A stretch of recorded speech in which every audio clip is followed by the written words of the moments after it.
Break के बाद एक बार फिर से आपका स्वागत है। आप देख रहे हैं income tax return special tax गुरु, और इनकम टैक्स से जुड़ी हर वो बारीकी बता रहे हैं जो आपको आईटीआर फॉर्म भरने में आपको जानना बेहद ज़रूरी है। और अब हम चर्चा करेंगे एनुअल इनकम स्टेटमेंट एआईएस की, जो कि इन दिनों इनकम टैक्स रिटर्न भरने वालों के लिए बेहद ज़रूरी हो गया है।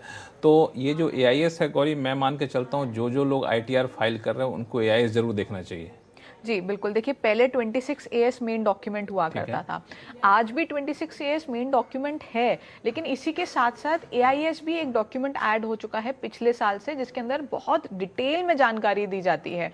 तो एआईएस चेक करना बहुत ज़रूरी है। अगर एआईएस चेक नहीं करेंगे तो कोई ना कोई इन्फॉर्मेशन आपकी ज़रूर रहेगी, जो मेरा एक्सपीरियंस कह रहा है पिछले 2 साल से। लेकिन इसमें कई बार ये देखने को मिलता है कि एआईएस में ऐसी जानकारी भी होती है जो टैक्स पेयर को पता भी नहीं होता है।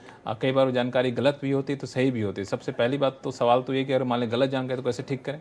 देखिए लक्ष्मण, बिल्कुल आपने ठीक कहा। लोगों को पता ही नहीं होता एआईएस में क्या जानकारी आ रही है। तो सबसे पहले तो मैं आपको बता दूं, अगर एआईएस में गलत जानकारी आ रही है तो आपके पास फीडबैक का ऑप्शन होता है, विच इज़ ऑप्शनल, ज़रूरी नहीं है आपको डालना है। अगर कोई गलत जानकारी है तो उसको रेक्टिफाई करा सकते हैं फीडबैक के जरिए।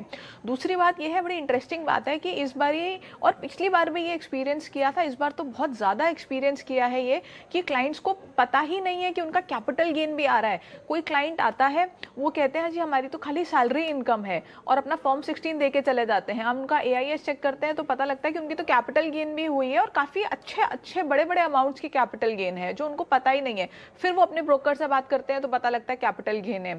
तो आप ये इन्फॉर्मेशन मिस मत कीजिए, क्योंकि अगर आपने कैपिटल गेन की इन्फॉर्मेशन नहीं दी अपने रिटर्न में तो आपको नोटिस आने का चांस बिल्कुल बनता है। ऐसा भी होता है कि कैपिटल गेन्स का पता नहीं होता है टैक्स पेयर्स को, और एआईएस में दिख रहा होता है। ऐसे कौन से कैपिटल बिल्कुल कमाल की बात है लक्ष्मण, ऐसा बहुत कॉमनली देखा जा रहा है कि टैक्स पेयर्स को पता ही नहीं है कि उनका कैपिटल गेन है, और एआईएस में देख के उनके जो प्रोफेशनल्स हैं, सीएज हैं, और जिनसे भी वो रिटर्न भरवाते हैं, वो बता रहे हैं कि आपका एआईएस में तो कैपिटल गेन आ रहा है, आप उसकी जानकारी भी तो दीजिए। तो कैपिटल गेन्स की जानकारी देना बहुत जरूरी है, वरना महंगा पड़ सकता है। बिल्कुल, नोटिस आ सकता है इस केस में अगर आप कैपिटल गेन की जानकारी नहीं देते हैं, और सरकार के पास ऑलरेडी इन्फॉर्मेशन है कि आपने सेल की है म्यूचुअल फंड्स की या शेयर्स की, तो आपको, या प्रॉपर्टी की, कोई भी कैपिटल, किसी भी तरह का कैपिटल गेन, तो आपको नोटिस बिल्कुल आ सकता है। तो इसमें जो एआईएस में कैपिटल गेन्स दिखाता है, जो देनदारी बनती है, वो पूरा कैलकुलेट करके बताता है। तो जो नहीं, देखिए कैलकुलेट करके नहीं बताता, वो सिर्फ ये बताता है कि आपने सेल की है इतने अमाउंट की, और वो अमाउंट भी गलत हो सकता है, लेकिन आपको ये तो पता लग गया ना कि आपकी जानकारी सरकार के पास है कि आपने सेल किया है। तो आपने रिटर्न में सही जानकारी देनी है